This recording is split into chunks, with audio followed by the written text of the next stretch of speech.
The air on the top floor of the Charleston Heritage Inn carried a silence that felt ancient.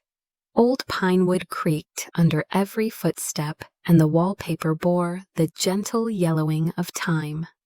Ellie Moore moved quietly down the corridor, the fresh linen cart gliding beside her. It was just past 7 a.m., and the hallway still wore the hush of a sleeping building. Room 9. She squinted at her clipboard lips, parting slightly in confusion. The room wasn't on the usual cleaning schedule. It was one of those rooms guests never seemed to book. Tucked beneath the rooftop suite used only for staff storage years ago. Maybe someone had moved in last minute. Still, the system said it was vacant, and housekeeping rules were clear. If it's listed empty, clean it early.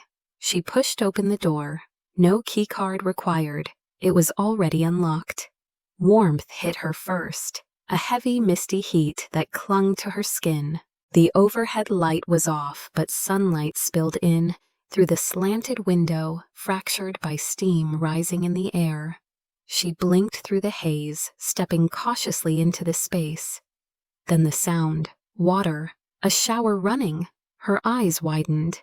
No, someone was in there. She froze. One foot inside, one outside. She turned toward the door, heart slamming against her ribs. Maybe it was a pipe leak. Maybe someone left it running. But then she heard it, the slight clatter of a bottle. A figure shifting, breathing. Someone was behind the frosted glass of the shower. She swallowed hard and inched backwards. The door to the bathroom creaked open on its own, just slightly, and that was when it happened. The glass door of the shower slid open. A figure stepped out into the haze, tall, broad-shouldered, water cascading down every ridge of his sculpted chest. His hand reached for a towel but paused mid-air. His gaze met hers. She gasped. His eyes were a shade too intense to be real, like smoke caught in the sunlight. His jaw tightened, muscles in his forearms flexing. Drops of water trailed down his chest over faint scars that told stories she couldn't read. His body was all strength. But it wasn't just his physique that stunned her, it was the expression. Like he had seen her before, like he recognized her. Ellie stumbled back, her heel catching the edge of the carpet. The towel she'd been holding slipped from her hands and fell soundlessly to the floor. Her voice caught in her throat. She couldn't move, couldn't breathe. The man's brow furrowed.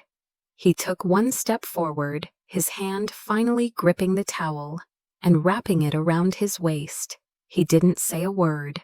Neither did she. Then she turned and bolted. The hallway spun around her as she ran, cheeks burning, heart in free fall. She didn't stop until she reached the stairwell. Only when the door swung shut behind her did she finally press herself against the cold concrete wall and try to catch her breath. She had just walked in on someone, not just anyone, a man, a beautiful man, a naked man. Her glasses fogged as the heat from her breath caught against the lenses. Her chest rose and fell in sharp waves. What kind of idiot forgets to lock a bathroom door in a public hotel room? She covered her face with both hands. If he reported her, she was fired, no question. It didn't matter if the system said the room was empty. It didn't matter if she knocked twice and heard no answer. God, she wanted to disappear. Meanwhile, upstairs, Caleb Ward stood still. Water dripping from his skin onto the marble tile. The towel clung low on his hips, his hands clenched at his sides. He hadn't seen that face in 10 years, not since a freezing morning on a New York subway platform. A girl kneeling beside him, her hands trembling as they gripped his. Her voice panicked but strong as she shouted for help. He had never forgotten her face, not once. 10 years, he had imagined her thousands of times, a ghost in his memory, an echo that followed him through war zones, hospital rooms, sleepless nights. And now she had just stood in front of him again. She had run like a frightened deer. He exhaled slow and heavy. He crossed the room, bent to pick up the towel she had dropped, and held it for a moment. A small white cloth still warm from her hands. He turned it over and over, searching for something he couldn't name. Then he walked to his dresser, pulled out a small leather-bound sketchbook, and opened it to the first page. A girl's eyes stared back at him from charcoal lines. He had drawn her 100 times over. Now she was real again, but the question was, did she remember him too? 10 years ago, the air in the subway tunnel had been thick with smoke and brake dust. It was just after dawn in Manhattan, the city still rubbing sleep from its eyes. Ellie Moore, 18 and late for a morning shift at a downtown cafe, had been crammed into the last car of the N train with a sketch pad tucked under one arm and earbuds buzzing with static. She barely noticed the man who stood just a few feet away from her, tall and broad-shouldered, swaying slightly with the motion of the train. He looked tired, worn, like someone who hadn't slept in weeks. She caught his eye once briefly before glancing back at her phone. Then the train lurched, hard, lights flickered. A grinding sound screeched through the tunnel, and he collapsed.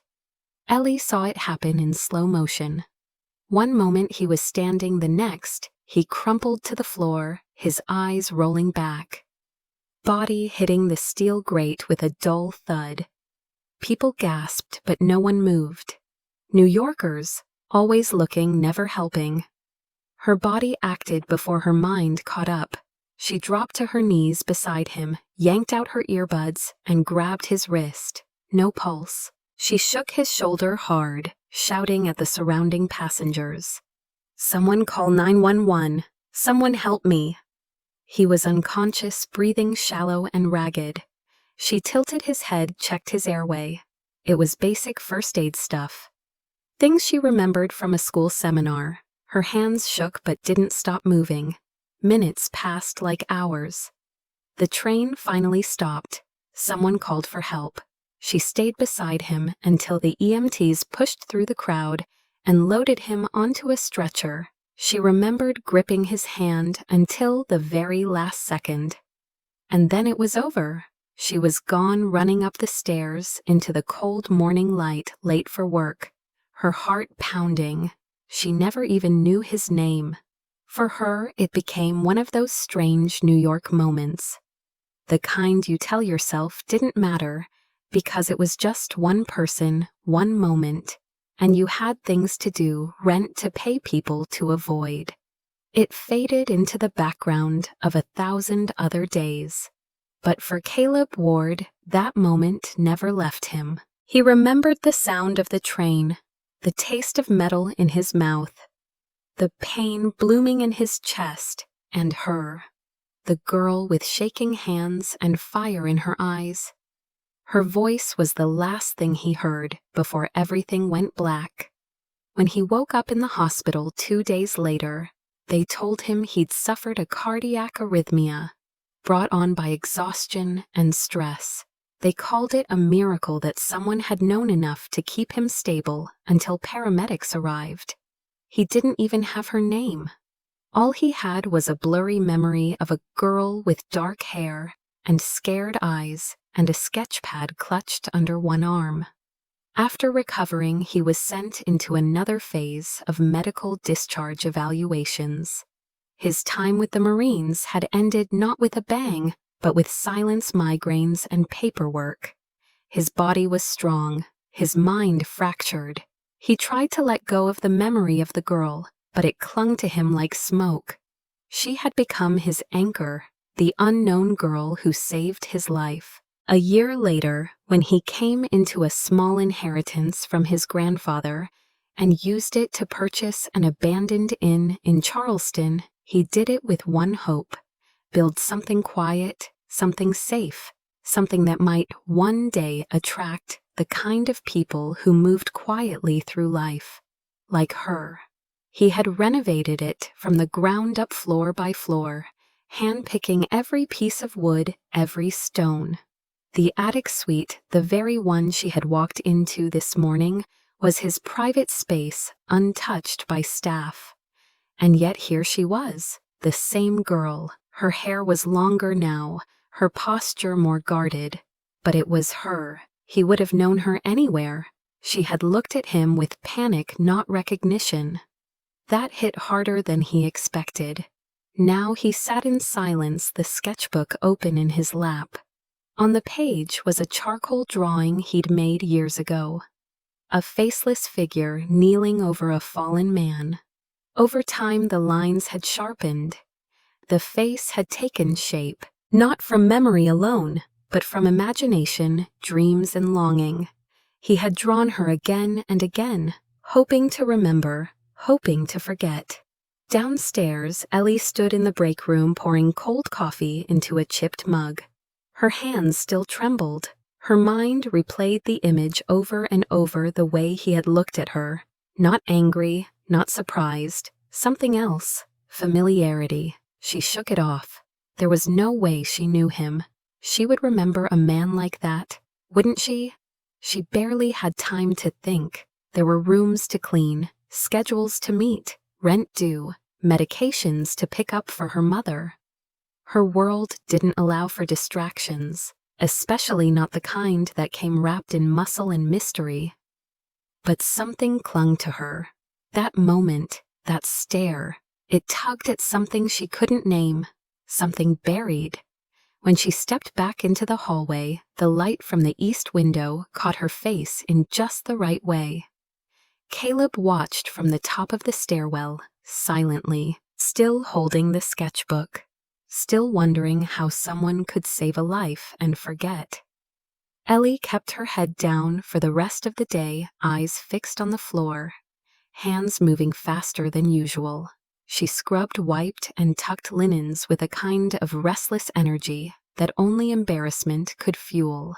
Every time she passed by the stairwell leading to the attic, her heart tripped over itself. Her thoughts kept circling back to that moment. The heat of the steam, the shock in his eyes, the water trailing over his skin, carved like it belonged to someone who knew pain and fought it with every inch of his body. But more than that, the way he looked at her, like she meant something, like he had seen her before. She didn't know his name, she didn't ask. And yet she could still feel the weight of his stare pressing into her back, even when he wasn't there. That night, when the other staff had gone and the hotel was quiet except for the hum of distant jazz drifting from the lobby speakers, Ellie climbed the narrow stairs to the laundry room and stopped. He was there. Shirtless again this time, crouched beside the industrial dryer fixing a jammed pipe. Sweat lined his spine and a smear of grease streaked down his shoulder. She turned to leave, but he didn't even glance up as he spoke. "You don't have to run every time you see me." She froze, then cleared her throat, forcing calm into her voice. "I thought you were a guest. I thought you were naked." He finally looked up. A slow smile tugged at the corner of his mouth. "I was. Sorry about that. You startled me." She folded her arms, hugging the folder of maintenance notes tighter. "You startled me first." He stood and wiped his hands on a rag, finally offering her his name. "Caleb." She hesitated before replying. "Ellie." He nodded once, then went back to the dryer without another word. It should have been awkward, but somehow it wasn't. It became the first of many small interactions. He never pushed, never asked, just showed up when something broke or when she needed help lifting supplies. He held doors past tools, poured her tea from the break room kettle like he had done it 100 times. She never told him about her mother's illness or the mounting medical bills, or the way her heart clenched every time the phone rang from the hospital. But he noticed things, the way her eyes dimmed after a call, how she always carried extra aspirin in her pocket, how she skipped dinner to take extra shifts. and quietly without fanfare, he adjusted his presence to meet her rhythm. Once when she was climbing the ladder to change a high-ceiling bulb in the ballroom, he appeared without warning and steadied the base, just in case, he said. Another time when her hands were full with towels and someone had spilled water on the tile, he placed a caution sign down before she even realized the floor was slick. Their conversations stayed short, practical, but between those clipped exchanges, something bloomed, in the way their fingers brushed when he handed her a clipboard, in the silence they shared while watching the sunrise, through the lobby's old stained glass window, in the way his gaze lingered a second longer than it should have when she laughed without realizing. He was steady, quiet, observant. She was cautious, tired, guarded. But inside that hotel, filled with soft jazz and dusty chandeliers, they were learning each other's pace. One afternoon, the AC broke in room 7. Ellie arrived with tools but couldn't reach the screws buried deep in the wall unit. Caleb knelt beside her without a word. The space was tight, their shoulders touched. She could feel the warmth of his skin, even through the thin layer of her uniform. He reached over her to adjust a valve, and she forgot how to breathe. She didn't move. Neither did he. They stayed like that for a moment too long, the air between them thick with something unspoken. Then he cleared his throat, pulled back, and stood. "I'll get the wrench," she nodded, not trusting her voice. Later that night she found a cup of jasmine tea waiting on the break room table. A note beside it read, "Room 7's fixed. You did good." She didn't recognize the handwriting, but she knew it was him. She sipped the tea, slowly, eyes stinging more from the gesture than the steam. That weekend she stayed late to deep clean the guest library. He joined without being asked, dusting shelves, replacing warped books, fixing the old reading lamps. The storm outside pounded the windows, and when the power flickered once, then twice, he lit a candle and set it between them on the table. It was silly how intimate it felt crouched over old paperbacks by candlelight. She looked at him through the glow and asked the question that had been haunting her. "Why are you here? Why this place?" He didn't answer right away. Then he said, "Some places are meant to stay quiet, safe. I guess I was tired of being loud." She didn't understand the full meaning then, but she felt it, the gravity in his tone, the shadows behind his words. And so she didn't push. Instead, she handed him a book. It was worn, the spine-cracked pages marked with notes in someone's delicate hand. He opened it, smiled faintly, and began to read aloud. His voice was low, rough around the edges, but warm. She listened. She watched his lips move. And somewhere in that dim light, she stopped counting the minutes. The next few days passed like a dream, stitched into reality. They worked, they circled each other, they exchanged glances instead of words. But each time he passed her in the hallway, her chest fluttered. Each time he reached for something above her head, her breath caught. She started drawing again. Not just memory sketches, but moments. Him leaning against the service counter, arms crossed. The back of his head as he looked out the attic window. His hand holding the edge of her sketchbook without her noticing. Then one morning she found a drawing tucked into her cleaning cart. Charcoal, simple. A girl sitting by the fountain in the back courtyard. Her head tilted sketching, her face soft. She recognized herself. There was no note, but she knew. That afternoon, as she was refilling toiletries in room 10, she turned to find him standing in the doorway. He didn't speak, just stepped forward, took the soap bottle from her hand, and helped her arrange the rest. Their arms brushed. She didn't move away. Neither did he. Finally, she whispered, "Do you always draw people you barely know?" His answer came slow, "Only when they feel familiar." She looked up. Their faces were close. The sunlight from the window caught the gold flecks in his eyes, and for a split second, it felt like they were standing still while the world spun around them. She wanted to say something, anything, but all she could do was stare. He blinked, then stepped back. "I'll be in the attic if you need help with the heaters." She nodded, heart-pounding, hands shaking. When he left, the room felt colder. She closed her eyes and tried to slow her breathing. She didn't know what was happening, but something was unraveling inside her, something that had been tightly wound for too long. She wasn't sure where it was going, but she knew she didn't want it to stop. The days slipped by like quiet waves washing against the shore.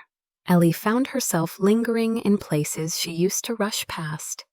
The lobby's stained glass windows at dawn, the stairwell where the light hit just right, the supply closet, where he sometimes leaned with crossed arms and a question in his eyes. Caleb was always there, not in an overbearing way, but like a soft gravity that made the world tilt slightly in his direction. He never tried to define whatever it was that hovered between them. He didn't have to. It breathed between their glances, curled beneath shared silences, and pulsed every time their hands brushed in passing. One evening, after finishing her last shift, Ellie retreated to the break room. The hotel was quiet. Guests settled into their rooms, Charleston humming faintly beyond the walls. She set her sketchbook on the table, opened a fresh page, and began to draw. Not a face this time, but a scene. A subway car, dimly lit. A man slumped on the floor, a girl kneeling beside him. The image came from somewhere deep, not memory exactly, but a feeling. She had drawn it before, once or twice, in fragments never finished. Tonight, the shapes flowed like they knew the story better than she did. When she was done, she stared at the page, something cold curling in her chest. She closed the sketchbook and left it on the table as she went to check on a flickering hallway light. Caleb found it first. He had come to bring her a cup of herbal tea, a new blend he'd found at the market. When he saw the book lying open, he almost didn't look. Almost. But curiosity whispered louder than hesitation. He stepped closer, eyes falling to the page. The charcoal lines were soft but clear. A train, a man unconscious, a girl holding his hand. And that girl was Ellie. He knew it immediately. The curve of her jaw, the way she curled her shoulders in. When nervous, even in the sketch, his throat tightened. He pulled the sketchbook closer, flipping back through older pages. There she was again, half-rendered glimpses of a moment. She clearly didn't understand. His hands trembled as he turned the pages, the weight of recognition anchoring in his chest. She didn't remember, but her hands did, her heart did, and that was enough. He sat down, the cup of tea forgotten, and let his breath steady. 10 years he had carried the image of her. 10 years of wondering if she had been real, if his mind had conjured her out of desperation. But now, with her drawings as evidence, he knew the truth. She had been there, and she had forgotten.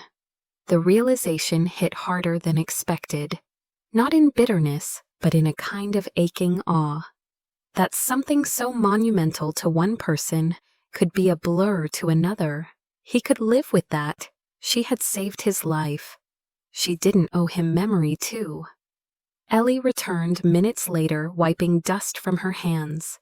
When she saw him sitting at the table, her sketchbook open in front of him, she froze. Her heart dropped. "You looked. It wasn't a question." "I did," he said quietly. She stepped closer, arms folding across her chest. "I shouldn't have left it out. It's not finished." He didn't respond, just tapped the drawing gently with his finger. "This happened." She blinked. What his eyes met hers steady deep. "That's me. That's you. 10 years ago. A subway in New York. You saved my life." Her mouth parted, confusion flickering. I think I'd remember that. You didn't know my name. I didn't know yours. I collapsed from a heart issue. You kept me alive until help came. I never forgot." Her knees felt weak. She reached for the back of a chair and sank into it, eyes wide. She shook her head. "I remember the city. I remember being tired all the time, working 3 jobs, always running. I don't remember you." "I know," he said. His voice wasn't angry, just full of something she couldn't name. "You've drawn this more than once, haven't you?" She nodded slowly. It always came back in pieces. A train, a feeling, panic. His hand moved across the table, slow, deliberate. He didn't touch her, just let his fingers rest near hers. "I've been drawing you for 10 years, always wondering if I imagined you, if I made you up, and now you're here." She couldn't find words. Only silence lived in her mouth, thick and heavy. Caleb finally leaned back, breaking the spell. "I didn't tell you sooner because I wasn't sure. And maybe I didn't want to burden you with it. But now I know. It was you. It's always been you." Her chest rose and fell with short, uneven breaths. "I'm sorry I forgot." He shook his head. "Don't be. You were just doing what good people do. You didn't know it would change someone's life." She looked down at the sketchbook, at the lines her own hand had drawn, without full understanding. Then back at him. "And all this time you've been here watching." "Not watching," he said softly. "Waiting." Her eyes glistened. The room felt too still, too full. She wanted to reach for him, to close the space between them. But something held her back. A hesitation born not from doubt, but the sudden knowledge that the ground beneath them had just shifted. Caleb stood slowly, picked up the untouched cup of tea, and placed it beside her. "I'll let you rest. Tomorrow we'll both pretend we didn't have this conversation. Unless you don't want to." She opened her mouth, but he had already turned to leave. The sketchbook still lay open in front of her. She stared at it long after he was gone, charcoal smudging faintly beneath her fingertips. Her memory had failed her, but something deeper had not. And now she had to decide what to do with a truth that had waited a decade in silence. The next morning arrived with a sky heavy with clouds and a chill in the air that seeped through the old window frames of the Charleston Heritage Inn. Ellie stood in front of the bathroom mirror in the staff quarters, brushing her hair with absent motions. The conversation from last night replayed in her mind with an unbearable intensity. He remembered her, drew her, waited for her, for 10 years, and she had no idea, no memory of that day. Just a lingering sensation she had chalked up to déjà vu. Her stomach twisted as she leaned closer to the mirror, staring at the reflection as if it might offer answers. It didn't. She didn't know how to feel. Grateful, guilty, flattered, afraid. But the question that kept rising louder than the rest was simple and sharp. Why her? Why would a man like him wait for a girl who'd forgotten him?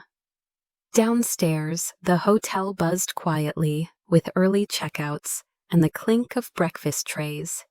Caleb moved through the lobby with a calm grace that didn't quite match the storm he felt inside.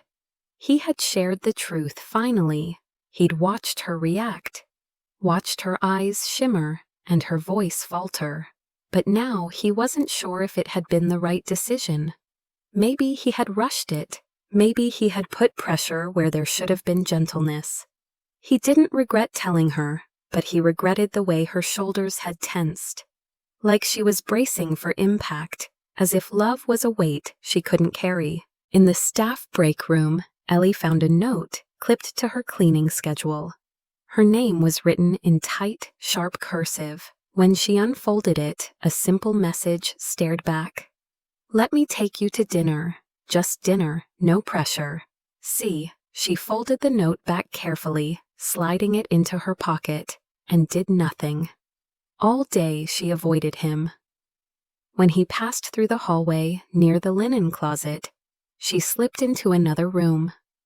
When she heard his voice near the kitchen, she circled around through the courtyard.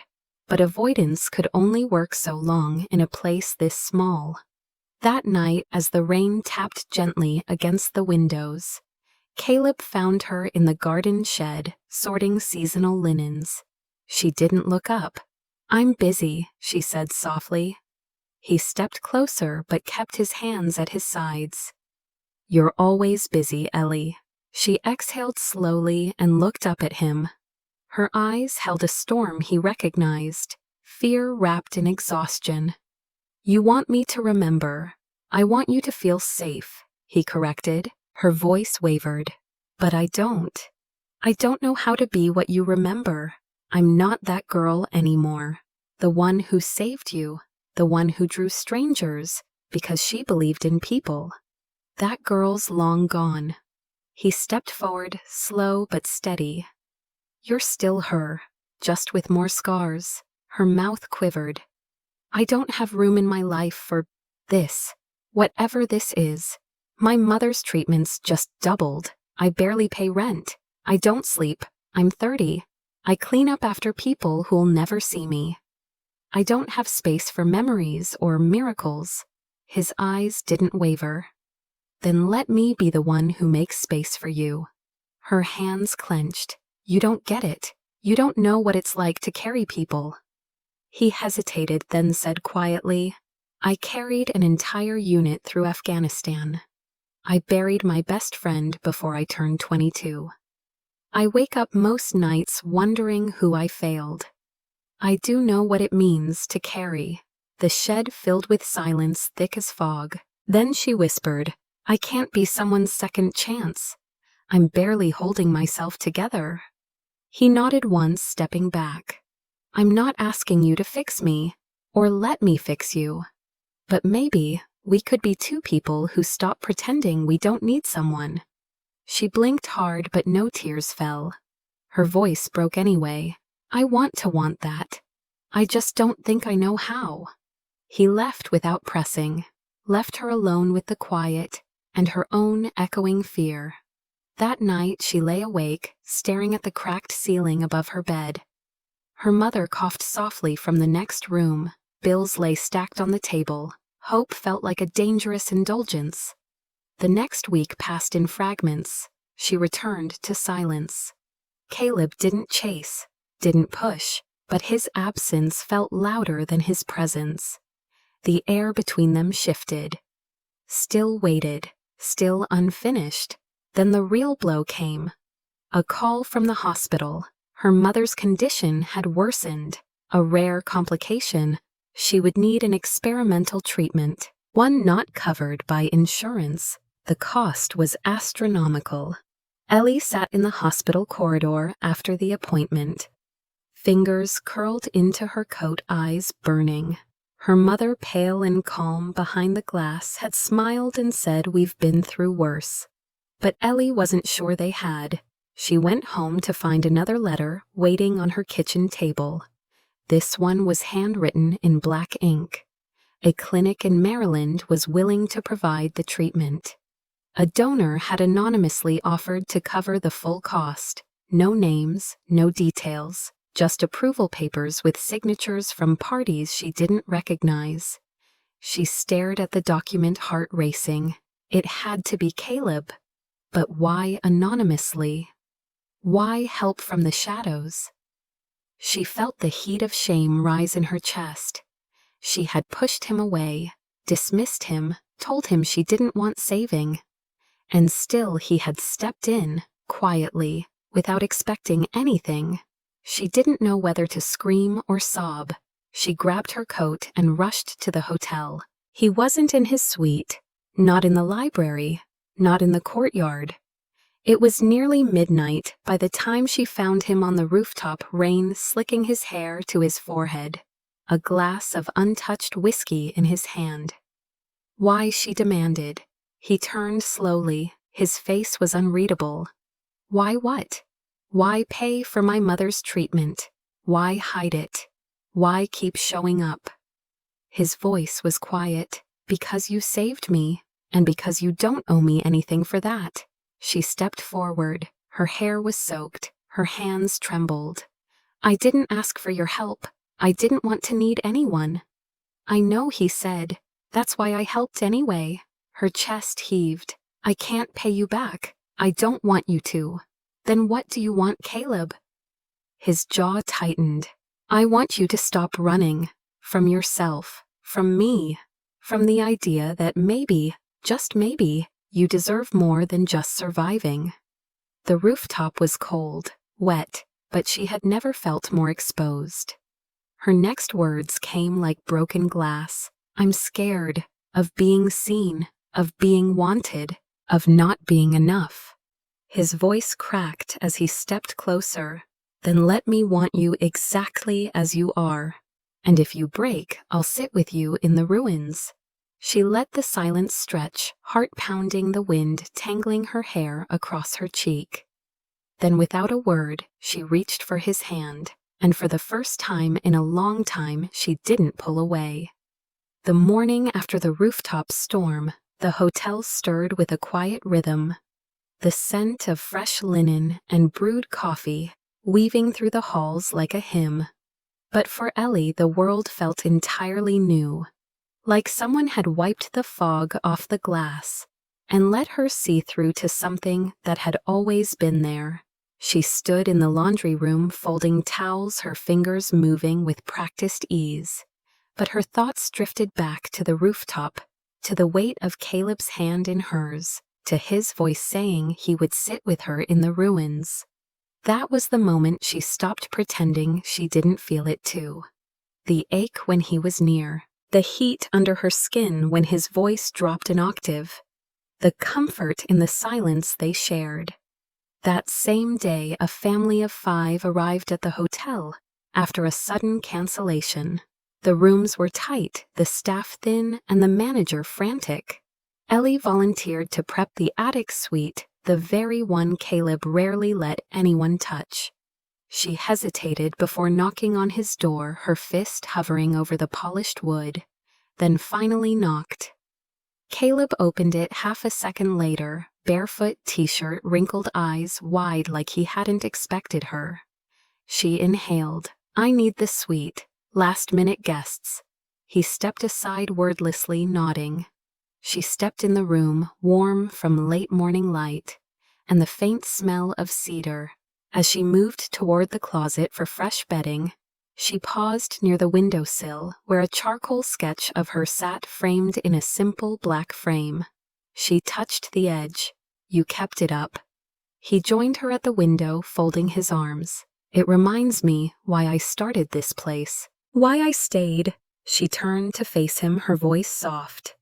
Why didn't you tell me it was yours, the hotel? Caleb leaned against the window frame. When I bought it, I didn't do it for status. I just wanted a quiet place to heal. So I kept my name off the press, let the management run things. Besides, you didn't need to know. You weren't here for me. You were just here. But now, she whispered, I am. He looked at her eyes, unreadable. And do you know what that means? She swallowed hard. Not yet, but I want to. He reached out, brushing a strand of hair from her cheek. The air between them thrummed. That night, the hotel hosted a charity auction in the grand ballroom, a tradition started years ago to fund local children's programs.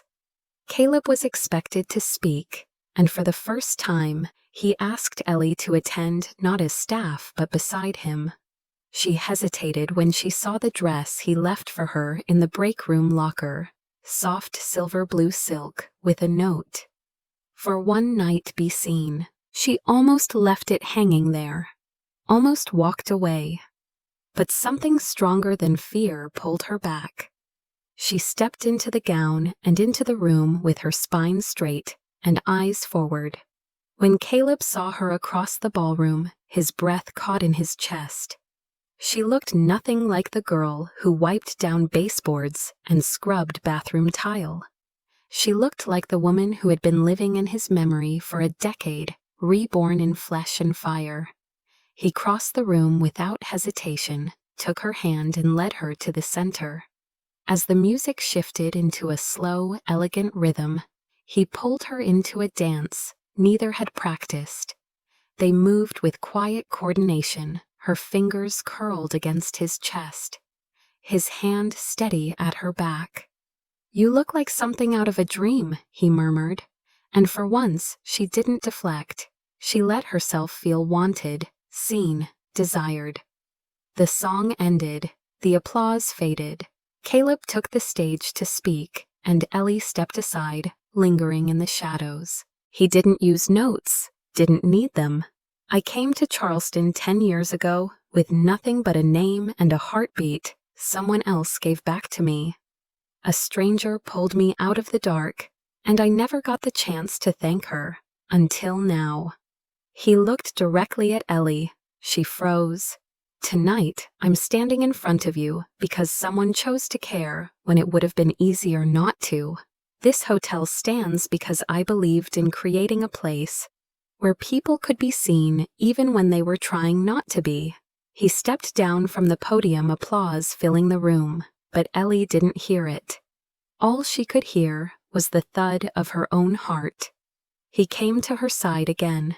His hand reached for hers, but before she could speak, a voice cut through the crowd, sharp, familiar. "Ellie Moore." Ellie turned, her body stiffening. A woman in a crisp navy pantsuit stood at the edge of the ballroom. It was a social worker from the hospital, her face unreadable. "I need a word, now." Ellie followed her out, anxiety clawing at her throat.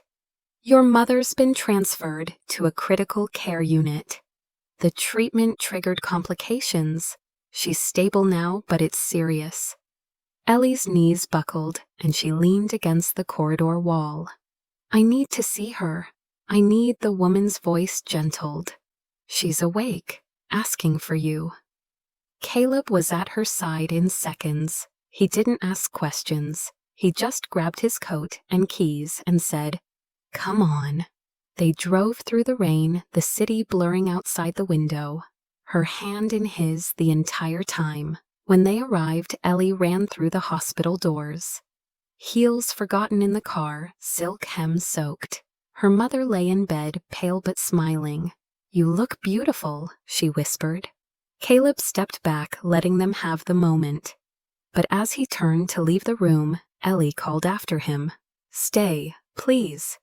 That night, he sat beside her mother's bed, holding Ellie's hand, while they told stories between IV drips and blood pressure readings. Later, when her mother slept, Ellie leaned her head against Caleb's shoulder and whispered, "I'm not ready to love you. Not fully. Not yet."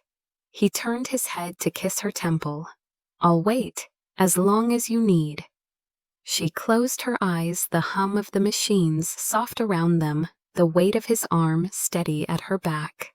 And for the first time in years, she believed someone would keep their promise. The following weeks unfolded like pages of a story Ellie had never dared to believe she belonged in. The hotel settled into a calm rhythm, and her days, once filled with frantic movement and quiet exhaustion, began to feel different.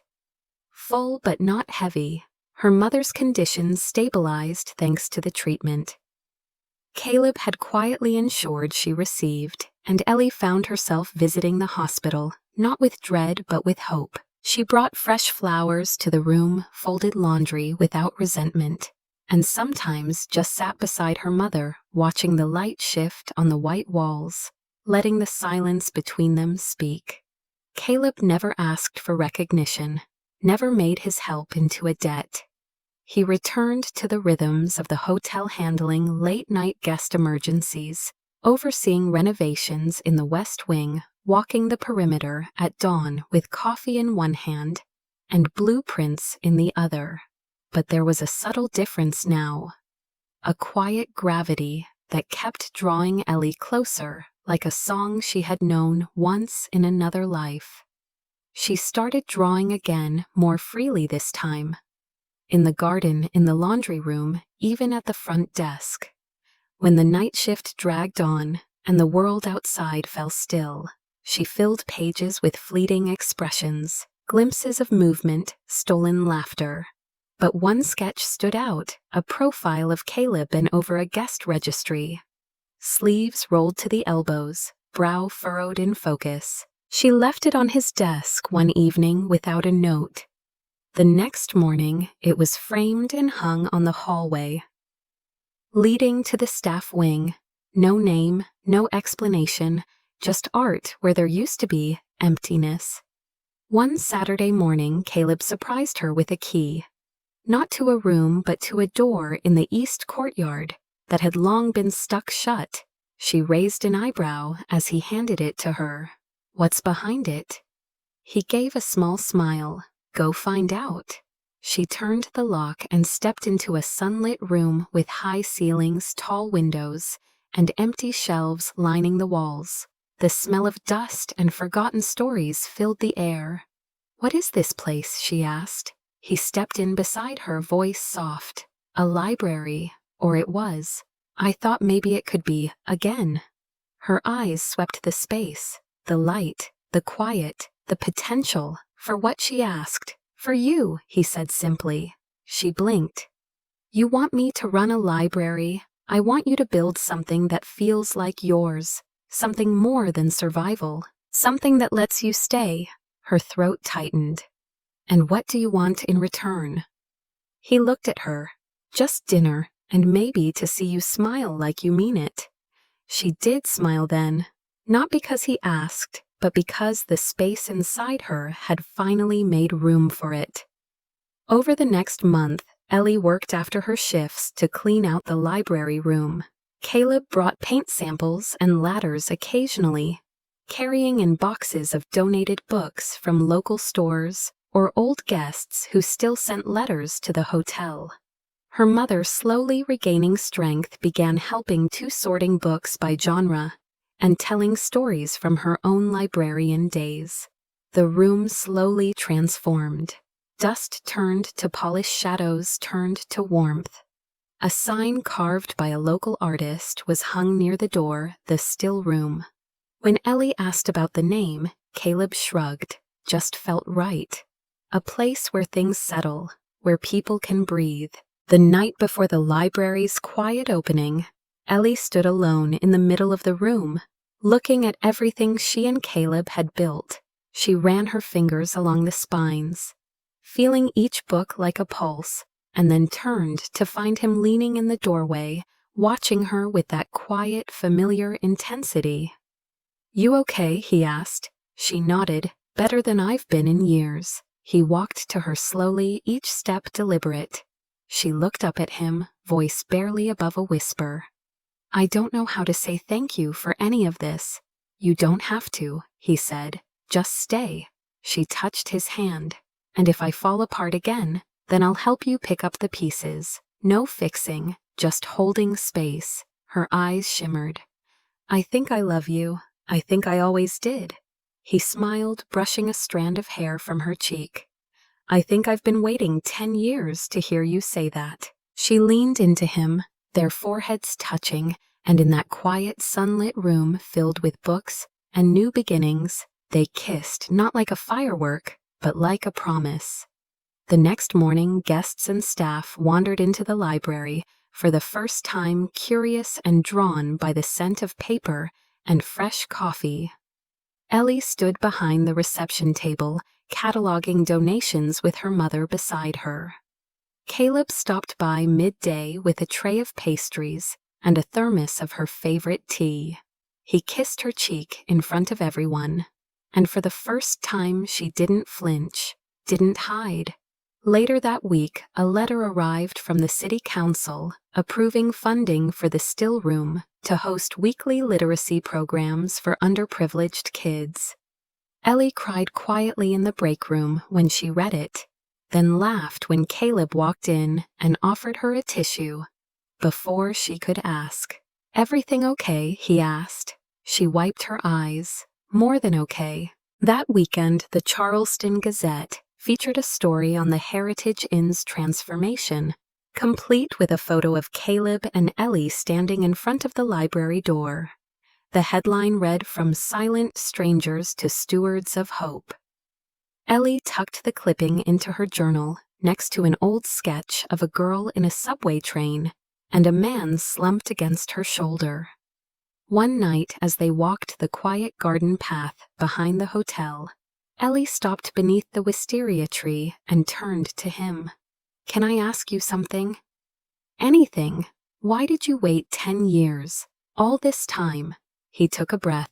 "Because I knew the moment you looked at me, that day on the train, something changed. I wasn't supposed to be alive, but you sat with me, held my hand, told me I mattered. No one ever did that before. I guess I wanted to be worthy of it." Her voice caught. "You always were." He kissed her then, deep and certain, and in that kiss she felt everything they had lost and everything they had found folding into one long breathless moment of peace.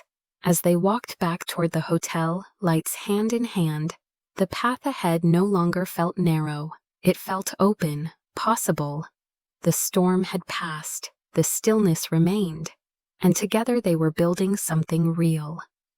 Weeks passed and summer deepened its hold on Charleston, the city moving with the rhythm of warm rainstorms and golden evenings.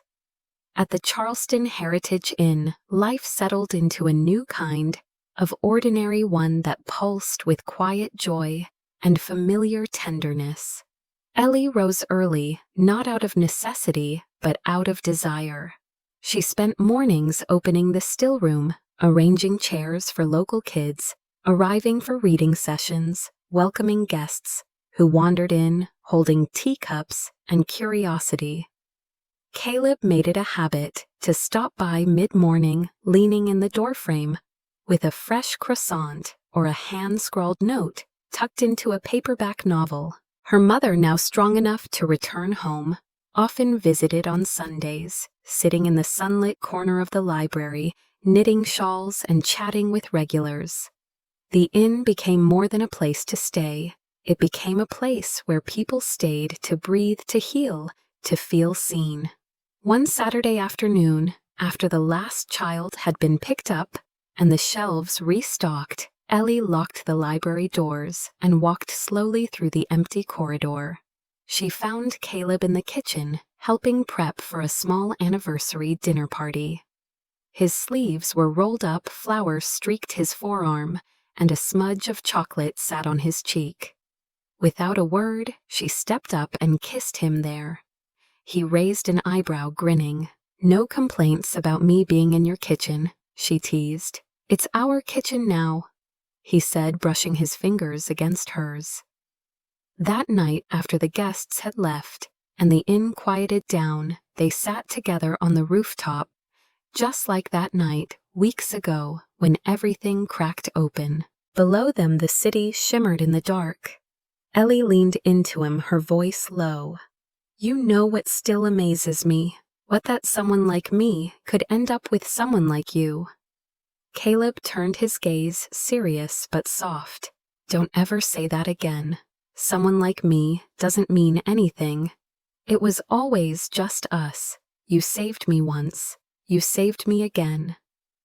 Ellie smiled, resting her head on his shoulder. "Sometimes I think about that train. I try to remember what I said to you." "You didn't say anything," he replied. "You just held my hand like it mattered. That's what saved me." Her fingers slid into his, holding tight.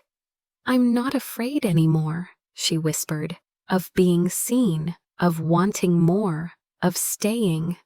He looked down at their joined hands, then at her. "That's all I ever wanted."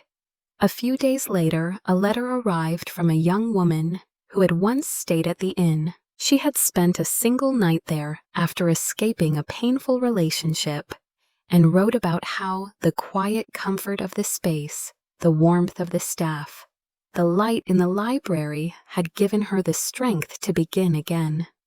Ellie read it aloud to Caleb in the garden, her voice trembling with emotion. She folded the letter, slipped it into a binder filled with others like it, and whispered, "This is what we built.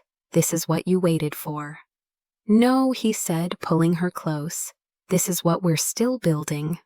Months later, Caleb proposed, not with a grand gesture or a crowd, but in the stillness of the library, after hours kneeling between shelves while Ellie sorted poetry books. She said yes through tears, through laughter, through a trembling that felt like joy. Their wedding was small, just the people who mattered.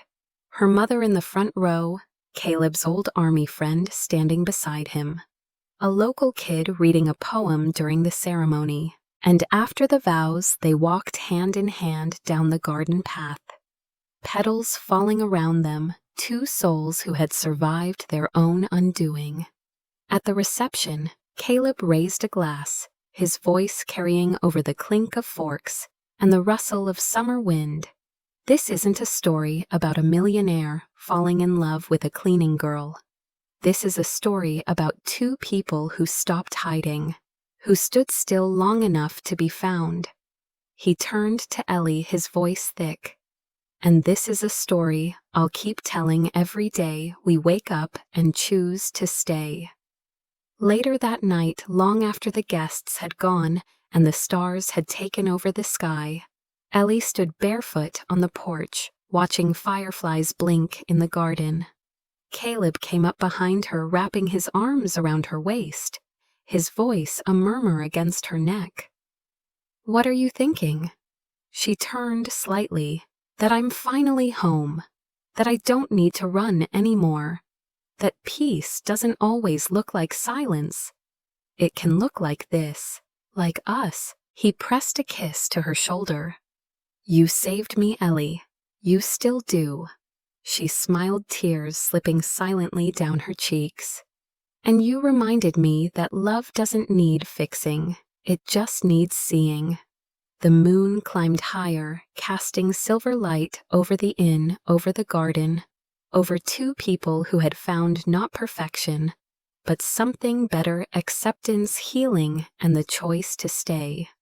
Because sometimes home isn't a place. It's the person who looks at your worst and stays anyway.